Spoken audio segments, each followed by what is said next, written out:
There comes a time in every AAA platformer's life when they must spin off and be featured in their own kart racing game. For Crash Bandicoot, this happened in 1999 with Crash Team Racing. The game did well enough that a sequel was released 5 years later, and today we'll be looking at Crash Nitro Kart for Microsoft's original Xbox. I'm a big fan of kart racing games, especially modern titles like Sonic and Sega's All-Star Racing and Mario Kart 8. So, unfortunately for Crash Nitro Kart, the passing of time might be its own worst enemy. First things first, this version is one of a handful of original Xbox titles that actually runs in high definition. Crash Nitro Kart runs in 720p and looks significantly sharper than most games of the era as a result. The frame rate holds up surprisingly well despite the added resolution, and I'm quite impressed the developers even bothered making it work. Few folks owned a high-def set back in 2003. The graphics look great, the polygon models hold up well, and the textures are sharp and colorful. As one would expect from a Crash Bandicoot game, Nitro Kart also sounds great. This soundtrack is excellent, with awesome compositions and catchy beats. The sound effects are punchy, and the voice acting is top-notch. The presentation definitely holds up well and lives up to the Bandicoot's legacy. The main mode of Crash Nitro Kart is the Adventure mode. There's an elaborate story with CG cutscenes laying everything out. This guy kidnaps Crash Bandicoot and demands he races in his Coliseum for his amusement. From here, there are hubs where you must seek out your next race, winning trophies to progress. After winning 3 trophies, you must race against a boss. After beating him, a new hub is unlocked and the process repeats again. Overall, there are 18 tracks to unlock. I don't really care for these hubs, they are far too big and serve no real purpose. A simple menu would suffice. I'm a bit more forgiving of this kind of thing in a platformer, but in a racing game, it's just tedious.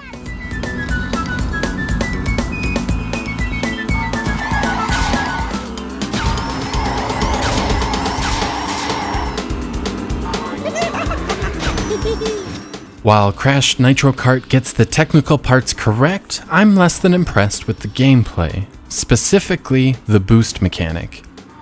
You can use either of the shoulder triggers to initiate a drift. A gauge will then appear on the left or right side of the screen.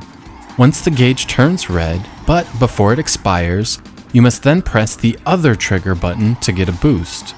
You can do this up to 3 times in a row to keep your boost going. First, I found this entire setup incredibly unintuitive. It took me a long time to get my brain and fingers on the same page, as I have never played a game that uses the 2 trigger buttons in this fashion. The other problem is the boost gauge appears in different parts of the screen, depending on what direction you're drifting. I know this doesn't sound like a big deal, but the extra step of looking at a different part of the screen, depending on the turn, is really annoying. It took me a good hour of gameplay before the boosting and drifting felt normal. The learning curve is much steeper than it should be for a kart racing title. However, with those missteps aside, there is a lot of good in Crash Nitro Kart. The track design is really great, featuring interesting layouts and the perfect length. The tracks feature long sweeping turns specifically designed to get the most out of the boosting mechanic, and it feels like the developers put a lot of thought into getting everything right. I like the variety between the tracks, with rich jungles, deserts, and of course snow and ice. The diversity is great and everything fits the theme of a Crash Bandicoot game. The weapon system works like most games in the genre. There are missiles, shields, speed boosts, and other generic items you would expect from this type of game. Besides the previously mentioned boosting, the controls are responsive and predictable, and there's nothing here to complain about. Combine the excellent presentation with solid fundamentals, and you can forgive Crash Nitro Kart for its awkward boosting. This is a good game. This version is especially interesting as it runs in high definition, and it's a cool showpiece for the Xbox. Still, in 2014, it's tough to recommend. In the past couple years, kart racing games have really grown up, and Nitro Kart lacks the appeal it had a decade ago.